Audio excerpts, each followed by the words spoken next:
rivers were deeper and forests were thicker. There was a little tinker man who went from town to town and village to village and cottage to cottage, selling saucepans and tin cups and mending saucepans and tin cups. And everyone liked him.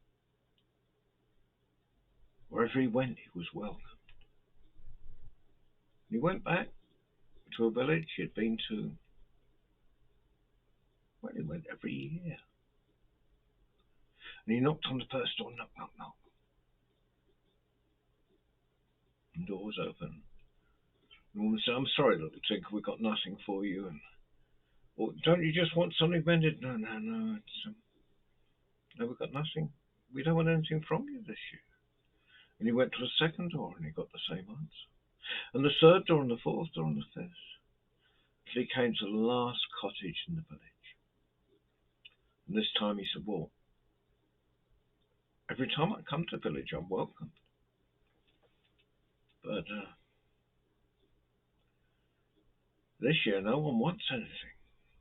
No one even wants a tin cup mended." He said, "Well, it's not your fault, little tinker. It's the king's. The king taxes us so hard. None of us have got any money left. It's not like he spends the taxes on hospitals and schools.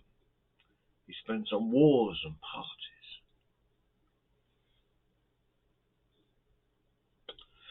Little Thinker thought for a minute, and he said, "I tell you what, I think I need to do something about this."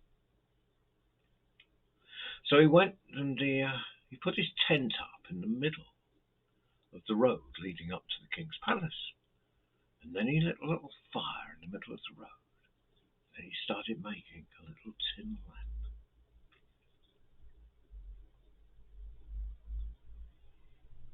Well, the caretaker, or the estate manager, as they're called now, saw him and said, thought, "Well, we can't be having this. We can't have a little tinker sitting in the middle of the road in his tent with a fire making a tin lamp." He went down. He said, little tinker, I'm from the palace, and you can't be here." "What do you mean I can't be here?" "You can't be here. This is the road leading to the palace." And the tinker said, "Well, this is the king's road, then, isn't it?" "Yes," said the caretaker. "Well, I'm a subject of the king, aren't I? A citizen." "Well, yes," said the caretaker. "Well, in that case, I've got a perfect right to be on this road. Off you go." Well, I don't know if you've ever tried to argue with an estate manager, as they're now called, but he was very confused. He went back up, and there was the captain of the guard. "Oh, what's that chap doing in the middle of the road there, with his tent and his fire? And he seems to be making something." Well, the estate manager told the captain of the guard what about the conversation he'd had with the tinker.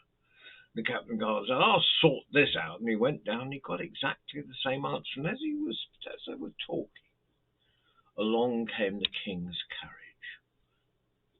And it obviously couldn't get by because the tent and the fire and the tin pot and the little lamp was being made. And the king said, "Well, why have we stopped? Wrong kind of leaves in the road?" "No, I'm sorry," said the captain of the guard, poking his head in through the door window. "There's a little tinker here with his tent up, and he's got a fire, and he's making a tin lamp." "Making a tin lamp? Why, fascinating. I've never actually seen anything being made before. It just arrives at the palace." So he went and he asked the little tinker how much he wanted for the tin lamp. And the little tinker said, well, Your Majesty, I'll give it to you as a gift. No, I insist, have 6 guineas, 6 gold coins. Mind you, it better be good. If there's anything wrong with it, there'll be trouble. Well, he took the lamp, and it was beautiful. It was a beautiful lamp. And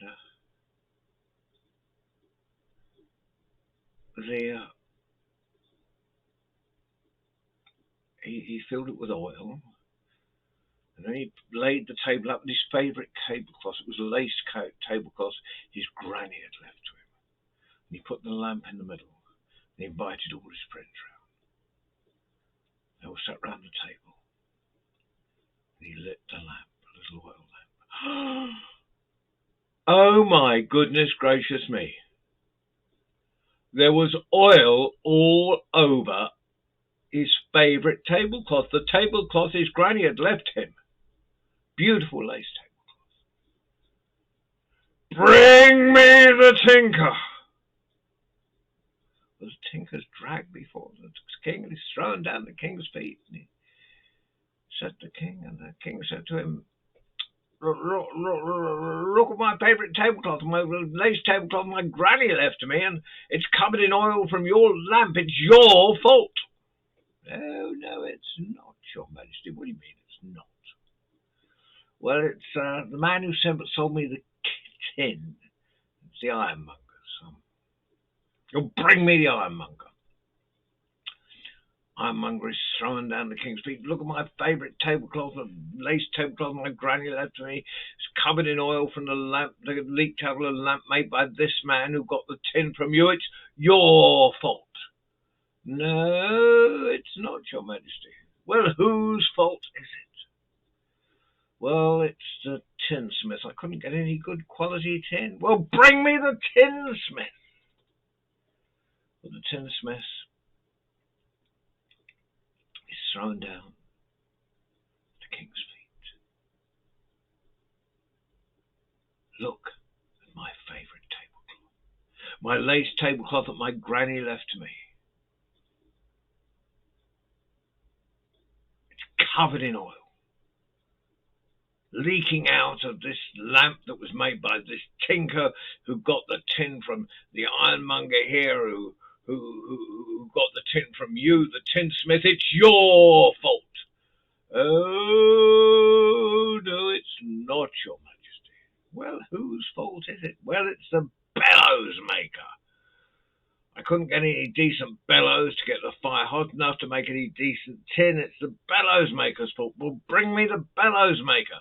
The bellows maker's thrown down in front of the king. Look at my favourite tablecloth, the lace tablecloth my granny left me. My favourite tablecloth. It's covered in oil from this lamp made by this tinker who got the tin from the ironmonger, who got the tin from the tinsmith, who says he couldn't make any decent tin because the bellows you'd sent to him. You made terrible quality bellows. It's your fault. Oh, no, it's not, Your Majesty. Well, whose fault is it? Well, it's where I got the leather from.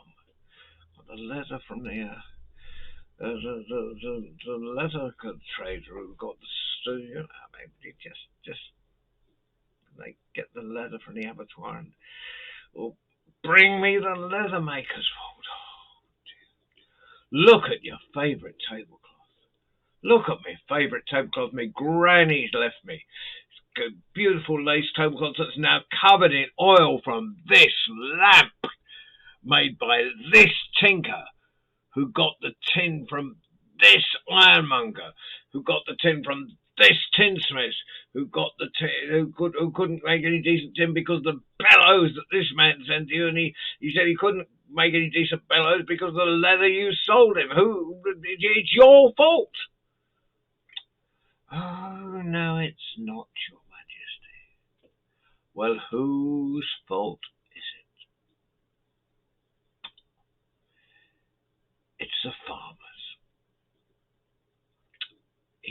cows, they're all skin and bone, and their skin is so thin, I can't get any decent leather. Well, bring me the farmer.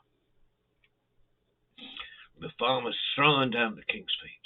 Look at my favourite tablecloth, the lace tablecloth that my granny sent to me, left to me. It's covered in oil from this lamp made by this tinker, who got the tin from the ironmonger, who got the tin from the tinsmith, who couldn't get any decent tin because he couldn't get any decent bellows to get the hot fire hot enough, and couldn't make any decent bellows because he didn't get any decent leather, and couldn't get any decent leather because the cows you're providing.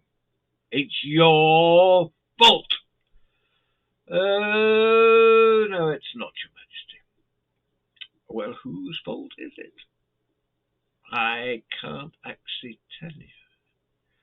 No, I'm the king. If I ask you whose fault it is, you have to tell me. Whose fault is it? Well, it's yours, Your Majesty. What do you mean it's mine?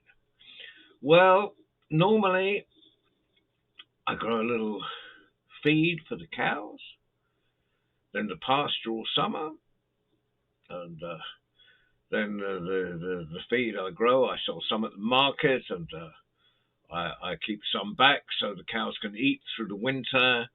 And this year, because you're taxing us so hard, I had to sell everything at the market, and I had no food, very little food at least, for the cows through the winter. And so I couldn't feed them. So they're thin, and the leather's appalling.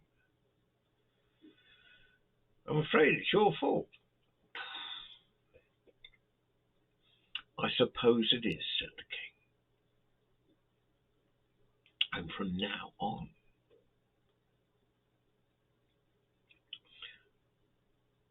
people won't pay as much taxes.